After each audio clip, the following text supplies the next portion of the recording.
Mike Carr, the librarian, and Mrs. Montgomery. The librarian and Mrs. Montgomery, Mike Carr. I was spellbound as I watched the sheriff who had just been shot slide back open that heavy metal door, stagger forward a couple of steps, look deep into the camera and say, I before E except after C. Contest chair, fellow Toastmasters, I was in the 6th grade in Mrs. Montgomery's class watching an educational video where a sheriff was teaching us about writing while a bad guy named Bad English was shooting at him. It was on a film projector because we were technology challenged in my school. And as I watched that film, all of a sudden something started looking strange. The film slowed down, and when it picked back up, it made a sound like and it looked like it was blinking. Then the sheriff was talking to us from the side of the screen. The blinking started again with a loud noise. Ooh, everything went blank. I ran to the front and I turned off the projector. I opened it up. Something smelled like it was burning. Mrs. Montgomery, I said, can I try to fix this? After school, she said. An hour after the final bell rang, I had disassembled the entire projector all over the floor. I was beginning to put it back together when the librarian came strolling through. What are you doing? She almost screamed at me. Who told you you could do this? I did, said Mrs. Montgomery. The librarian, though, zeroed in on me. This is school property, and it better work when you get it all back together again. If it doesn't work, your parents are going to have to pay for that. Now, my parents did not have a lot of money. If I went home and told them they had to replace a projector at school, I would have been better off in the hands of that bad guy, Bad English. And so, with focused energy, I started putting the projector back together. After 2 hours, it was whole. And Mrs. Montgomery said, let's try it. I reached up and I flipped the on switch, and there, out in front of us, projected onto the screen in all of its glory, was nothing. Nothing. The projector was dead. Mrs. Montgomery put her arm around me and she said, it's okay that you took the risk to try to fix it. The victory is not in the result. The victory is in the try. But I still had to tell my parents. When I got home, I snuck in and I thought, if I just hide in my closet, they'll forget I exist. But then I heard from the kitchen, Mike, come in. I walked in and I said, Mom, Dad, there's something I have to tell you. I love you. And I am scared of sheriffs. I don't know. I ran to my room. I choked. I couldn't think of anything to say. I thought I'll tell them tomorrow. I crawled on my bed and I looked up at the ceiling and I thought, how do I get to Norway?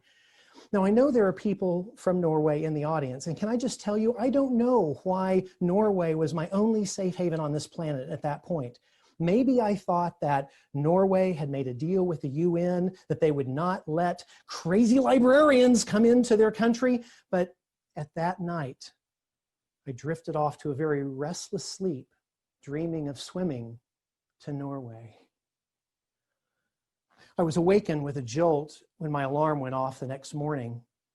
As I got ready for the day, I was sick to my stomach. When I got to school, I knew my time was up. I slunk to the library to find Mrs. Landon sitting there reading her newspaper. She was drinking out of this coffee mug. That's concerning. I approached her and I told her the final fate of her projector. She slowly started looking up at me. Her lips started curling. Then she leaned forward and said, fine. What just happened? I'm still alive. I could not believe it. My failure had not killed me. And yours will not kill you. What was it that Mrs. Montgomery said?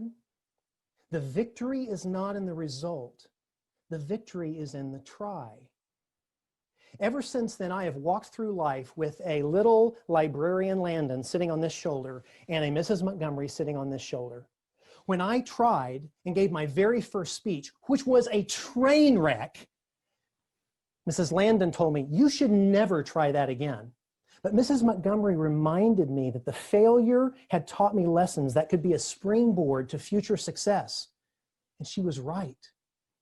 But her words ring even more true for you. And let me tell you why I know this.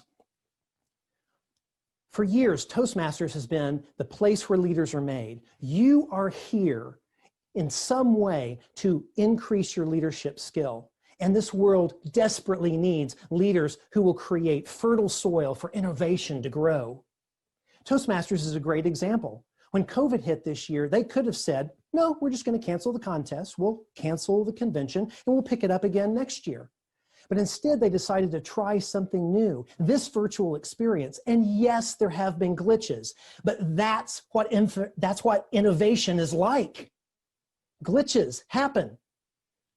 And the lessons that they have learned take us miles beyond those organizations that just canceled.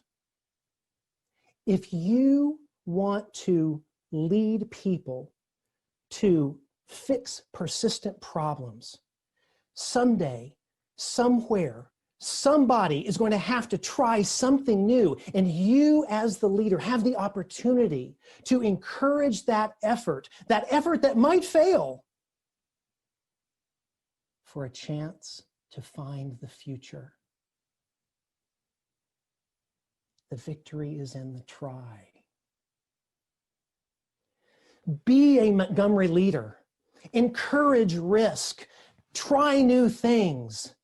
The victory is not in the result, my friends. The victory is in the try.